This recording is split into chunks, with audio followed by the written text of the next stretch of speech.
We send our kids to school to get an education, not to be bullied. Unfortunately, bullying is still a problem in many local schools, and at one suburban school, hurtful racial remarks appear to be at the heart of it. Well, it's not just high heels. The Cifuentes family had high hopes Utica schools would be the answer to their dreams, an excellent education in a safe, friendly environment for their children. Instead, the parents have pulled their kids out of Utica schools after a series of racial concerns. The chanting of "build the wall."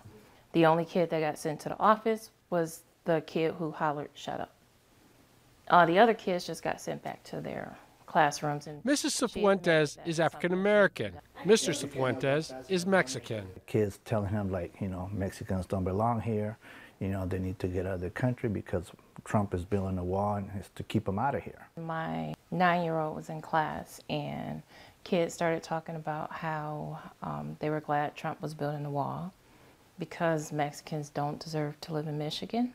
They say the comments were disturbing. The lack of support from the administration, unacceptable. Not only is it becoming a toxic environment, but a hostile environment for our kids to go there.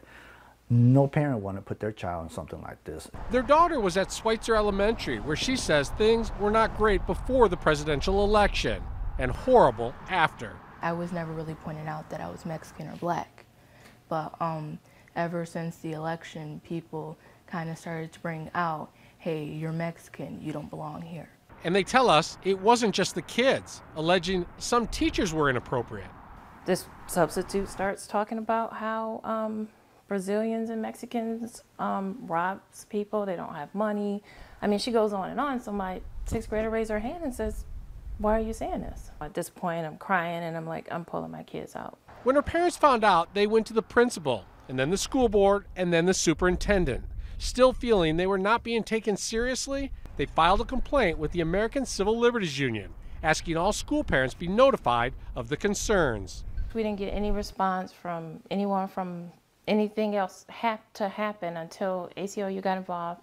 In a letter to the school, the ACLU recommended the district participate in the Restore program, which helps institutions challenged by racial controversies through the expertise of multiple organizations.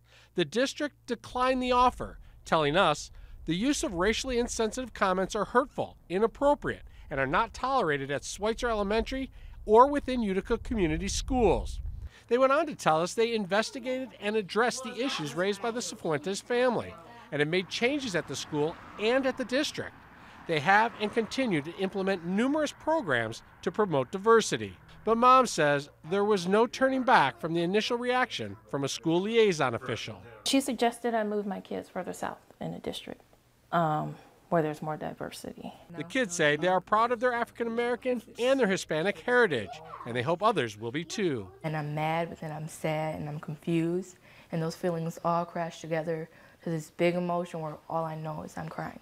The school district says it would like the family back. They'd like the kids to re-enroll. But for now, the parents say they're going to stick with a school district that follows the recommendations of the ACLU.